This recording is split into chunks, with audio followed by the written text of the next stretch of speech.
ഇതുപോലെ മറവിയുള്ള ഒരുത്തിന് ഈ പഞ്ചായത്തിൽ വേറെ കാണില്ല. അയ്യേ എങ്ങനെയുണ്ടൊരു മറവി? എന്റെ പൊന്നളിയാ, മനുഷ്യന്മാരായ ഇത്തരം മറിവുകളാട്ടാ. ദേടാ മറ്റേ പുള്ളി.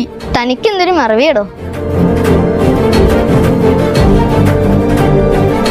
നാട്ടിലും വീട്ടിലും ഓഫീസിലും എനിക്ക് മറവിയാണത്രേ. മറവി. എന്തിനാ പോളാ നിന്നും ടൈ കെട്ടാൻ മറന്ന? അവളൊരു കാസർഗോഡ് ഭാഷയും. ഞാൻ ടൈ കെട്ടിയടി. ഈ ചോറ് പാത്രം നീ കൊണ്ടുപോകാതോ ഞാൻ കൊണ്ടുപോകണോ? മറന്നിട്ടില്ലടാ, ചോറ് ഞാൻ എടുത്തിട്ടുണ്ട്. എടാ ഇന്നെങ്കിലും ആ ഷൂ നിട്ടിട്ട് പോടാ. ഇങ്ങനെയുണ്ട് മറവി. പിന്നെ ഇതെന്താ, ഷൂ അല്ലാണ്ട് തേങ്ങയാ. എടാ നിനക്ക് എന്റെ വാച്ചൊന്നും വേണ്ട, നീ അരണയാണോ? അരണയൊന്നൊന്നല്ല. നോക്കടാ, ഞാൻ വാച്ച് കിട്ടിയേക്കണത്. കുറെ നാളാ ഞാൻ സഹിക്കണ്.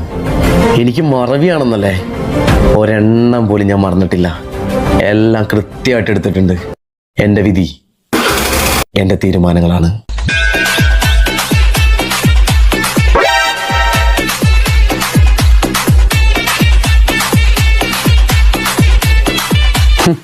പോടാ.